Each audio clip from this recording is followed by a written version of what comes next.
On the 28th of July, 2022, the wait is over. Patch 317.2 is out to live. Hello YouTubers, this is the noobifier. There's a bunch of important changes and some great progress.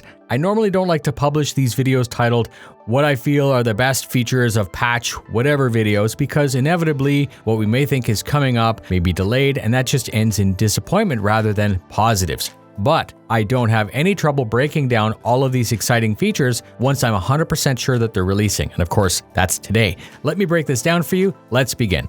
Because 317.2 is live, players will lose access to their PTU account, obviously. And this is in preparation to the work on 318, and we were told it might be a long time before we get to see that patch through Evo and into PTU. They list a starting wallet of 20,000 AUEC. However, based on how much time you spent in the last patch, you may actually see tens of millions as your starting offset. And don't forget, this includes a wipe. I'm sure everyone knows that there's a wipe because it's all everyone's been talking about for like the last month. They recommend a clean install to ensure the best possible performance, and there are new shaders and core additions. We begin with the additions for this patch. They list new surface crash derelict locations, specifically Reclaimer V1, which are points of interest and destinations with both legal and illegal missions. These include nav mesh, allowing NPCs to interact with the locations, and there's one called Ghost Hollow. Ghost Hollow is a more fleshed out location with a wider set of things for you to do. They've also added several reclaimers in space to explore. 5 new outpost locations on Microtech with a set of new delivery missions. We will be challenged there with new puzzles and NPCs on site that can be reinforced with dropships. And of course, the Snake Pit racetrack that we've all been seeing in PTU for the last month is listed as well. Because of AI nav mesh, NPCs will now offer more diverse reactions to what you're doing. There's a new set of delivery missions focusing on illegal cargo which will originate from Red Wind Line Haul once you have the required reputation. These are courier type missions that'll involve you going to shady locations and doing shady things. The Anvil Centurion is a new direct to drivable concept. We've heard all kinds of stuff about it, but it's basically a ballista chassis with 4 repeaters in a remote turret and augmenting cooling for sustained fire.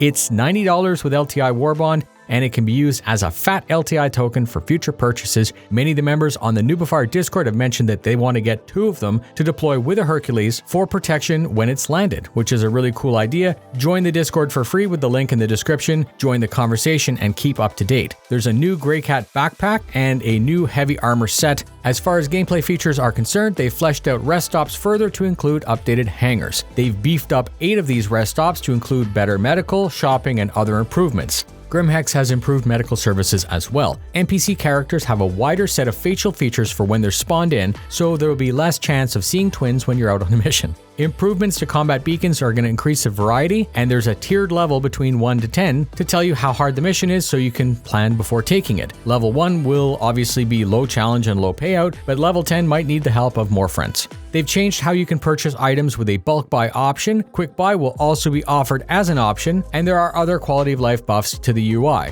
They rebalanced the turrets and the rates of how you would receive critical damage. Critical hunger and critical thirst indications are going to happen sooner. They were moved from 15 to 25%, so you know sooner when you're at risk. More changes to find rarer loot and better gems. When you change mags, an empty mag will drop and persist. Markers showing corpses for all players was disabled, and I believe that this will make many people happy because it was used as an exploit by other players who aimed to misbehave. The Mustang Alpha has a 4 SCU cargo hold that can open and take loose cargo and mission boxes. Vandal ships got a fuel and flight performance adjustment. The Tonk and Ursa are tougher. The Xi'an Scout has larger fuel reserves. The Ursa can stop quicker and can travel in reverse quicker. The Scorpius is slightly slower in Atmo. The Railgun got a buff. Server side, we should see less lag and rubber banding while on foot in a group. Server population was set to 100 from 50, which is a big deal. I guess I should have started with that, right? That's the one big thing that's happening in this thing. All the other stuff is important, but this is really important. The developers have indicated that the performance seems to be stable with this increase.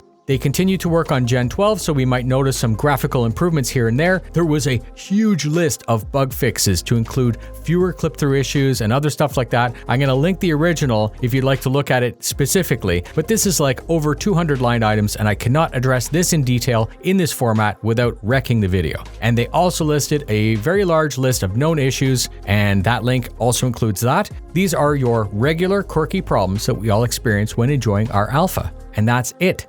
Congratulations to the community for crossing over 70,000 subscribers yesterday. Thank you for your valuable support, as my work means absolutely nothing without your interest and engagement. A reminder that Jared had indicated that they don't plan to have a Star Citizen live today on the 29th of July, so I will not have a rundown for you. Please look out for the Patreon-supported promotion where you can win a Perseus with lifetime insurance. That's so many P sounds. And that promo ends on the 6th of August, and it costs nothing to enter. Join our Discord community for free with the link in the description. Fly safe, and I'll see you in the verse. Enjoy 317.2.